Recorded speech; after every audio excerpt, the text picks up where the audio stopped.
All right, preview time. Got 7 games tomorrow night. I will be home in time for this, and I'm going to do my darndest to make sure I am awake till they're all done, and I can do the review tomorrow night for you fine people. Now, what I've done, I've used the Castle Inn and Suites notebook they left me, which had 9 whole pages in it, so I'm really glad there weren't 10 games on tomorrow night, or I might have found myself in trouble. And so what I've done is I've written down my notes. Here's the games. Here's the little marker that we're going to use to follow along. So first up, with the marker, we'll see how long the marker actually is pertinent to the game I'm talking about. Detroit in against New York Rangers. This game starts at 7 o'clock Eastern, 4 o'clock Pacific.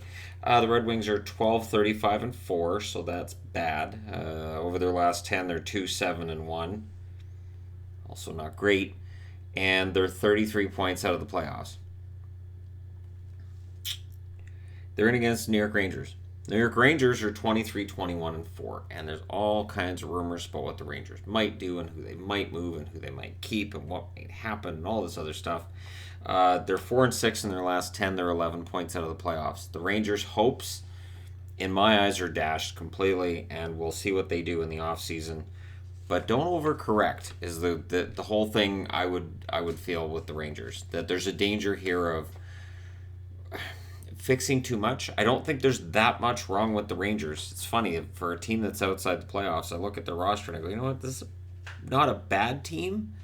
They're not a playoff team, but they're not a bad team. And if you overcorrect, you're going to regret it. I also want to throw out that this hat was actually gifted to me by a subscriber down here. I swear, there's been no effect on my complete and total disdain for the Anaheim Ducks the whole time I've been down here. All right. That being said, your leading scorers on each team. Larkin, 13 goals, 23 assists, 36 points for the Red Wings. But there's footage of me cheering when they scored the other night. That wasn't me.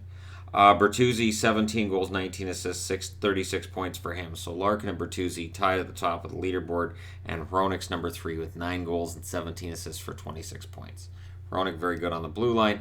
There's some good parts for Detroit. It's just depth, and it really is a matter of they need that superstar forward. Now, what maybe Zadina ends up becoming that. Zadina certainly was scoring pretty well going into the break, but they need that superstar scoring forward. They don't really have it. And I know Larkin is a guy that's popular with Wings fans, but I'm talking about like a big name, Eichel, McDavid, Matthews level player, and I just don't feel like Detroit has it, and they need that in the organization. Scoring leaders for the Rangers, Panarin, 26 goals, 42 assists, 68 points. Strome, 12 goals, 31 assists, 43 points. And Zibanejad, 18 goals, 21 assists, 39 points. Worthy of note, he has played less than 39 games. So Zibanejad is scoring very well. Shesterkin has been confirmed as the starting goaltender for the Rangers. No confirmation from Detroit. We'll see if Jimmy Howard gets a chance to fix his record, or if it's going to get worse. I'm thinking it may get worse if he starts tomorrow. But we'll see. We'll see what they do. All right, moving along. The Philadelphia Flyers are in against the Pittsburgh Penguins as we get the Battle of Pennsylvania. That also starts at 7 o'clock Eastern, 4 o'clock Pacific. And the Flyers are 27, 17, and 6. Over their last 10, they're 5-4-1. They find themselves 1 point out of the playoffs. So they're 1 point behind both Toronto and Carolina. And so for Flyers fans who were mad that they were outside of a playoff spot and would be in the West, and they would be sitting number 2 in the Pacific right now, they got to be even angrier that now there's 2 teams ahead of them, and really there's going to be a very good team that misses the playoffs in the East. It's one of those years. Now the Pittsburgh Penguins, on the other hand, 31-14-5 overall. They're 7-3 in their last 10. They've been playing very well. They're number 2 in the Metropolitan Division, 6 points behind Washington. So if Washington loses in regulation tomorrow, Pittsburgh wins in regulation, they're only 4 points back, and that's when things get really, really interesting. It's right around that 4 points back mark. Now, scoring leaders, Konechny leads the way for the Flyers, 17 goals, 26 assists. Couturier, 13 goals, 30 assists, so both of them 43 points. Couturier, for my money, is their most valuable player when they're playing well. Voracek, 10 goals, 28 assists for 38 points. Malkin leads the Penguins with 15 goals, 35 assists, 50 points. Rust, 21 goals, 22 assists, 43 points. He has played less than 43 games. He has been sensational this year. And Letang, 10 goals, 21 assists, 31 points. Pretty good season for him on the blue line. And so for Pittsburgh, they will be starting who here? I would think you start Jarry coming out of the All-Star break. Philadelphia coming in with Elliott. It might be kind of tempting to put in Murray for a similar reason to why Washington's played Holtby as much as they have. Going into a playoff race and into a playoff spot, trying to figure out who your starter is, it might be tempting to give Murray more starts. The idea of, can we get him on a roll, or are we in a situation where Jarry's going to be the starter? So we'll see what Mike Sullivan chooses to do with his goaltending, but there's no confirmation yet that I've seen, although Elliott's confirmed for Philadelphia. So for the Flyers, it's a big game. They're all big games now for the Flyers. They cannot afford to go on any kind of a losing streak, and that's where things get really tricky too.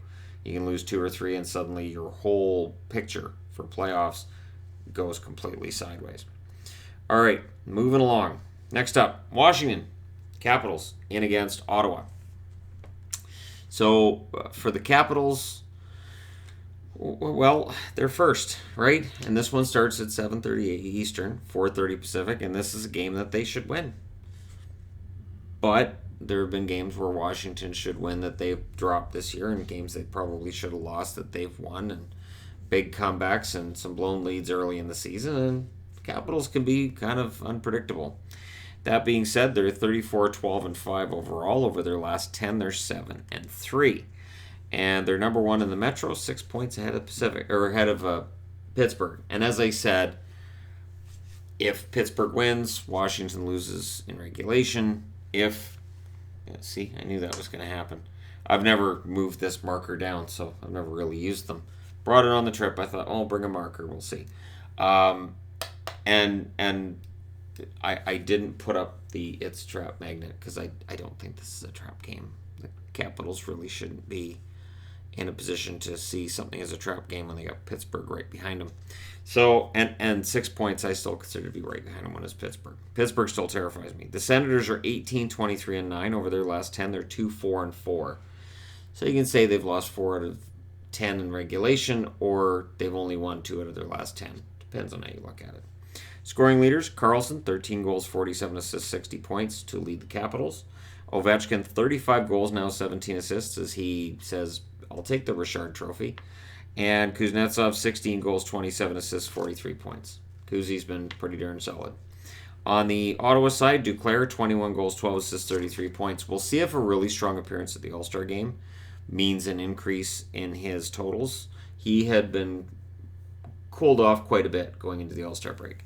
Connor Brown, 10 goals, 22 assists for 32 points. Jean-Gabriel Pageau also has 32 points via 20 goals, 12 assists. And all 3 of those players could potentially end up out of Ottawa by the trade deadline. And yet, there's every reason to believe that Duclair and Pageau could end up staying. So we'll see what they do. The Ottawa Senators are going to be a team to watch. Not the Ottawa Panthers, the Ottawa Senators. It's been a long week. So the fact that I might have said Ottawa Panthers, it might have been to test people and see if they were listening. And they were. Congratulations. That was very, very, very good by all of the dinguses on the internet, or dingai, as they're known, plural. No, it's a word. It's a word. Multiple dinguses in one place. It's dingai. It's derivative of dingo, which is an Australian bird. Don't look that up. So yeah, the Senators at home. We'll see if they can prove to be the trapping team. I don't see it. I don't see the Capitals losing to them. I just don't see it. Ovechkin's going to score like 60. Maybe he'll pass Gretzky before the year's over. Like, all right, that's enough. All right, moving along. Vegas in against Carolina. So the Vegas Golden Knights on the road. And this one starts at 7:30 Eastern, 4:30 Pacific. This will be a very interesting game because both of these teams find themselves as the number 2 wild card in their respective conferences. And both teams have had a decent enough season that their fan base is likely expecting playoffs. I know Vegas is expecting playoffs, and Carolina rightfully should be.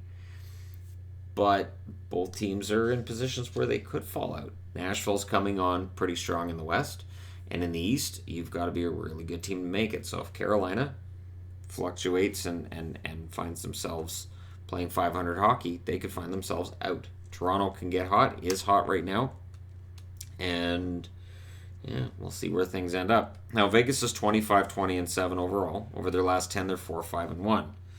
And it's been a bit of a slog for them lately. They're the number 2 wild card. They're 1 point behind both Arizona and Edmonton. They're 2 points ahead of Nashville. So they're a win away from being in a position where they could be second in the division. They're a couple of losses away from being out of the playoffs. That's how tight things are in the West. Now, Carolina's 29-18-3. Over their last 10, they're 5-4-1. They're the number 2 wild card, a mere 1 point behind the Columbus Blue Jackets. So Columbus will be watching this game. They're tied with Toronto, so Toronto will be watching this game. And they're 1 point ahead of Philadelphia. So Philadelphia, while they're playing in Pittsburgh, they'll be watching the out-of-town scoreboard probably pretty closely. Pacioretty's the leading scorer for Vegas, 21 goals, 26 assists. Stone, 18 goals, 28 assists, 46 points. Riley Smith, 20 goals, 19 assists for 39 points. On the Carolina side, Teravainen, 10 goals, 38 assists, 48 points. Svechnikov, I'll move that down, right? Svechnikov, 19 goals, 26 assists, 45 points. I told you I would forget. Aho, 24 goals, 18 assists, 42 points. So the scoring side of things kind of favors Carolina. And defense, I still believe in Carolina's defense. Goaltending, that I think favors Vegas if they go with Fleury. I would think Fleury. I would think Mrazek. Samsonov's listed as likely in the Washington game. They haven't confirmed him yet, but it's a road game, and Holtby started the last game, so it'll probably be Samsonov. And we'll see what Vegas does. I would think it has to be Fleury. Has to be. But who knows? Maybe you play Subban. Maybe you give him a shot. But yeah, this is a game that neither of these teams can take it for granted. If you're looking for a game that might feature a lot of hitting, and well, Vegas games will always feature a lot of hitting, maybe a couple of fights, it might be that one. Now let me go ahead and move this marker down. Well, there we go. Boston, Winnipeg. So the Boston Bruins and the Winnipeg Jets. This should be a really fun game because Boston should be feeling pressure now. They have to be, right? They have to start playing with some sense of urgency, which has been lacking at times for the Boston Bruins. They're 29-10-12 overall. So that record's not sparkling. And yet they're 5-3-2 in their last 10, and people will point out, well, they're still winning half their games, and they're still first in the division. But while they're first in the Atlantic, they're only 5 points ahead of Tampa now. So if Tampa wins tomorrow night, Boston loses in regulation, you end up in a situation where Tampa's 3 points back, and suddenly for both the Capitals and the Bruins, as early as tomorrow night, we could be talking about both of them being threatened and having to look over their shoulder. The Jets are 25-22-4. Over their last 10, they're 3-6-1. They're 3 points out of the playoffs. There's no room for error for the Jets. They need a defenseman. They need one now. Cheveldayoff is likely out there trying to get one. And I'm not sure who's trading a defenseman of the ilk that the Jets need, without the Jets having to give up something significant in return. I'm talking a grade A prospect or a second rounder or a first rounder. Be very, very careful about this market. Things could get inflated quickly. Leading scorers, Pasternak leads the way for Boston with 37 goals, 33 assists, 70 points. Tuukka Rask will be in net for the Boston Bruins. Marchand, 21 goals, 44 assists, 65 points. And Bergeron, 21 goals, 20 assists, 41 points. That, of course, is the ill-dubbed perfection line. Don't do that. They might as well call it "we're better than you" line. And it just, to me, that just reeks of they're going to blow it. Or the other team's going to play really well because they're like, perfection. We'll show you you're not perfection. On the Winnipeg side, Scheifele, 23 goals, 31 assists, 54 points. Kyle Connor, 25 goals, 25 assists for 50 points. And Laine, 17 goals, 28 assists, 45 points. So that's your core for the Winnipeg Jets. And one of those guys is going to have to really put the team on their back, maybe two of them, in order to get them into a playoff spot. Clearly that blue line, the thin depth we saw early in the year that made a lot of us predict that this team could fall off the map altogether, it has started to become an issue. And again, there's injuries that have come up, but for the teams that lack that depth, that's where the injuries really, really hurt. Teams with the depth to make up for it, very often are the ones that make the playoffs. I'm looking at you, Pittsburgh, Colorado, St. Louis, teams like this where you have Columbus, you have all these injuries, and it reveals just how much depth there is in the organization. So that being said, and moving the little marker down, and we don't have any confirmation of goaltenders from here, so don't look for confirmation from me because you're not going to find it. At least not in any sources I have as of tonight. Goaltenders are usually confirmed at the skate the next morning, and I'm going to be in the air when most of these teams are on the ice. Our flight takes off at 10. We get into Seattle at about 12. I'll be home around 3. It's going to be tight because games start at 4. So basically, I roll in. I'm going to be exhausted, and then all right, turn on the TV and going to watch some hockey.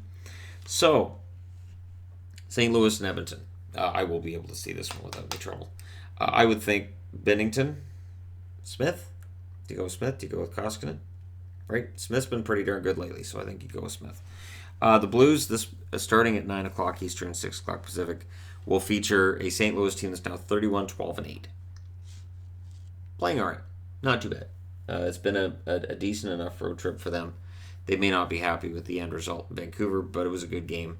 And they're 5-3-2 in their last 10. They're first in the Central. They're 8 points ahead of Colorado. Maybe that's part of it. Maybe part of it is much like I talked about with Boston, where maybe there's a lack of urgency. Maybe that's an issue. And we can look at that, whether or not teams that are a certain distance ahead of other teams start to take the odd night off because there's not that pressure from behind. Now, the Oilers, there's pressure all over with Edmonton. They're 26-18-6. They're 6-2-2 in their last 10. They're number 3 in the Pacific. They're 2 points behind Calgary after that loss to Calgary last night. They're tied with Arizona, and they're 1 point ahead of Vegas. So Edmonton with a victory can really help themselves out and not have to worry about Arizona and Vegas. If they lose this one, they could find themselves behind Vegas. Arizona doesn't play tomorrow, but it's going to be a precarious spot for these teams in the Pacific. Let's be honest. Vancouver, while they're 5 points ahead of Vegas now, they're not out of the woods. Nobody's out of the woods. It's the Pacific. 2 or 3 game losing streak, and suddenly you're right back in the thick of it. Now, scoring leaders, Perron leads St. Louis, 22 goals, 30 assists, 52 points. Very good season for David Perron. The only caveat I would throw with Perron is he does tend to take a lot of penalties. I've noticed that in the last few weeks, that he takes frustration penalties, where he gets frustrated about a non-call, and then he'll get a call against him as the retaliation he's got to keep away from. Ryan O'Reilly, 9 goals, 35 assists for him.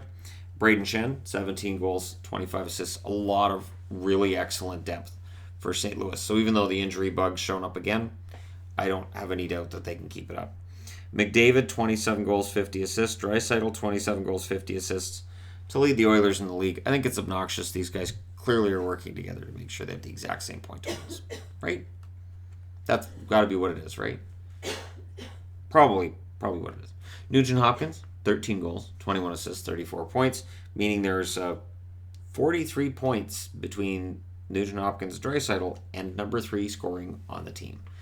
James Neal does have 19 goals, but only 10 assists, 29 points, and his scoring has dropped off. It is really the McDavid-Draisaitl show, with Nugent Hopkins being the undercard. But the main event is those two guys. Draisaitl's defensive numbers have been a bit of a nightmare at points this year, and we'll see whether or not Edmonton can turn things around in that regard. But lately, 6-2-2 in their last 10, it's pretty good. If they can keep up that kind of pace, they should make the playoffs. And I think the Battle of Alberta in the playoffs makes everybody happy. Make that your first round matchup, you're set. All right, now I'm going to go ahead and write the timestamp here. Then I'm going to move this indicator down. So I missed it a couple of times, but it's right down now in Tampa Bay against Anaheim. So tomorrow night, about a 50-minute drive from here, the Anaheim Ducks will be at home against Tampa. Now, coming off of that win against Arizona, there's hope-ish. Right? Ish. So, Tampa, and I want to say, too, we did run into a few subscribers today, or 2 subscribers today in Star Wars land, which was strange to see in Galaxy's Edge. And, it's funny because other than the hockey bit, Star Wars is like my big geek out thing, has always been. So kind of fun to meet subscribers and then talk to them about custom lightsabers and what clothing you can wear and what just just the whole Star Wars geekery that we get into, and just great, fantastic. That being said, this game between the Lightning and the Ducks starts at 10 o'clock Eastern, 7 o'clock Pacific. Tampa Bay 30-15-5. They're 7-2-1 in their last 10. I think they're going to win the division. I do. Over their last 10, they have 15 points. Boston has 12 over their last 10 games. They're 5 points behind Boston. If trends continue, they could be 1 or 2 points behind Boston within a few weeks. And then, is anybody really going to bet against Tampa? I know there's people who will bet against them in the playoffs. We can have that discussion another time. But regular season, would anybody be surprised if they charged to first in the division? I wouldn't. So yeah, they are number 2, 5 points back of Boston. The Ducks, on the other hand, now are 20-25-5. Over their last 10, they're 4-6, and they're 12 points out of the playoffs. So 12 points out says there's no playoffs for Anaheim, but we'll see. We'll see if they can get on a run at all. I'm looking at Sam Steele here.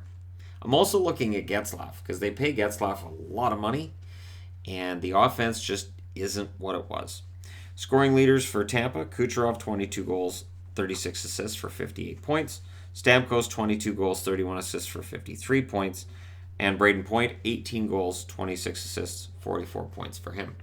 On the Anaheim front, Getzlaf is the leading scorer, but he only has 11 goals this year. 22 assists, 33 points. I know he's never been a big goal scorer, but the offense just, it's not what it was. Silverberg, 15 goals, 14 assists. Raquel, 12 goals, 16 assists, 28 points. Again, no confirmation of goalies. I would think this might be a spot for McElhinney, right? And for Anaheim, maybe go with Miller. Gibson played the last game. He played well. I wouldn't be surprised if it was Gibson, but maybe throw Miller out there. Have Miller and McElhinney go at it. Why not? Anyways, that being said, you guys are all caught up. I'm going to finish packing my stuff, and we'll get it all straightened out in the morning, and I'll be back home. So thank you so much to the state of California for hosting. I would like to thank Castle Inn and Suites for having a hotel in the exact right spot. It was some obnoxiousness. We were woke up at 5:30 this morning by somebody out on the balcony that was yelling 3 stories down, because we're on the 4th floor, yelling 3 stories down to their kid or whoever about what to take out of the car and what to bring and what not. And it's like, went on for about 10 minutes, yelling about every single bag coming out of the car.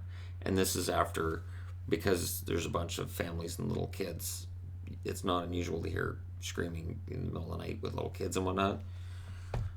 You got to yell that at 5:30 in the morning down 3. I kept waiting for somebody to go out and yell at her. But anyways, just one of those things. And that's not necessarily a California either, because if you walk through out there, you'll see Utah, Arizona, Montana, Idaho, Washington, Oregon. There's plates from all over. So I don't know who it is, but courtesy, common courtesy, might not be as common as it should be. There you go. Thank you guys so much for all your support. It means a ton. And the planned video I was going to do where we talked about the trip. The kids talked about the trip. We just didn't have the time today. Just no way. In order to have everything else done, it just wasn't the time. But it will get done soon after we get home. So, and I'm thinking probably Monday. But that being said, that'll be on the Entertainment Guy, not on the Hockey Channel. Thank you guys so much for all your support. Hit like and subscribe if you're browsing your way through. You just happened upon this video, and hey, this has been a ton of fun. Really appreciate it.